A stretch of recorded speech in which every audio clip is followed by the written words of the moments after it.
Steve Gamache here with another Chef Knives to Go quick look product review. This time we're looking at the Konosuke Ginsan Gyuto 210mm knife. So this lineup, they've got a couple different steels. So this particular one is what's known as Ginsan or G3 or Silver 3. And it's a very fine-grained conventional stainless steel that sharpens up easily and takes a really, really good edge. So it's an excellent conventional stainless steel. Heat treats around 61 Rockwell on that core steel. The construction is 3 layers, so on either side of that harder core steel you've got a softer stainless cladding, so it's an all stainless knife. The craftsmanship is great on these, as is the fit and finish. Weight and dimensions might vary a little bit from knife to knife. This particular one is 133 grams or 4.7 ounces. Edge length right about 200 millimeters on the nose, which is around 8 inches from the tip all the way down to the back of the heel, the chin. And the overall length is 360 millimeters, or a little over 14 inches. Spine thickness is about 3 millimeters coming out of the handle, and measured about 2.5, about halfway down the blade. And then these just have a really well done, gentle distal taper, and it just kind of thins down, especially when you get to the grind, which is a beautifully crafted kind of convex grind all the way down the blade. So very thin at the tip, great performance, thin at the edge. These are excellent performing knives. The blade height is about 44.1 millimeters at the heel. You still get pretty good clearance though for your fingers if you use a pinch style grip.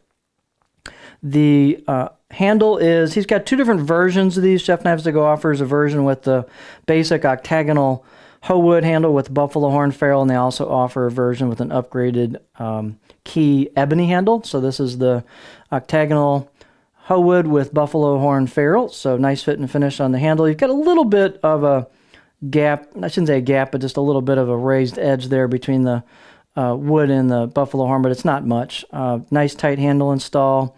Handle size is about 71 millimeter, 2.8 inches, where the ferrule meets the wood, and it fits the size really nicely, not too big around for this type of knife since it's not too tall.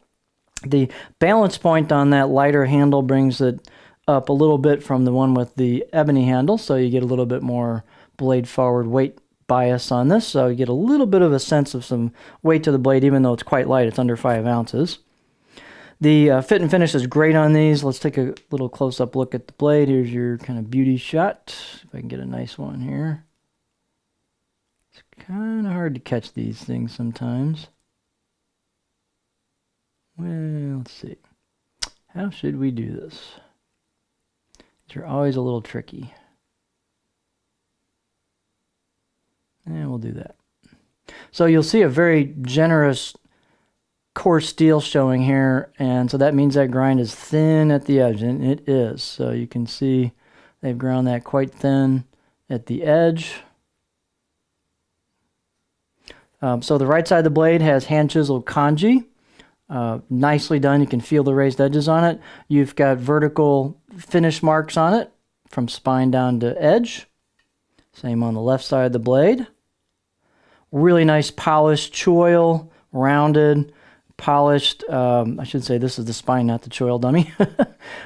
This is the choil here, the back of the blade into the neck. So very rounded, polished, very comfortable knife. All these I've had so far have been a good solid 6 out of 10 on my scale of sharpness out of the box, so pretty darn sharp out of the box. You can get it sharper, but they put a pretty decent serviceable edge on them out of the box. The profile on these is interesting because it's got a decent flat spot, and it's kind of a really good all-around profile. They make the most of their 200 millimeters of edge length here. So your profile on here has a decent flat spot towards the back.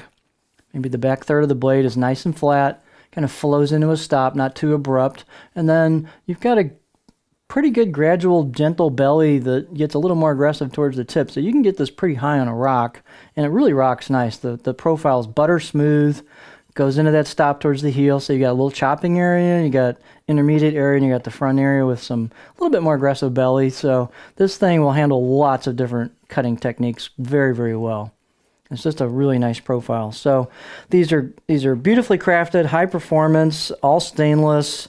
Got some great kanji, hand chiseled kanji. It's just a nice package. So if you're looking for something upscale, refined, but excellent performer. This is an awesome package. So this is the Konosuke Ginsan Gyuto 210 millimeter knife with the hoe wood handle.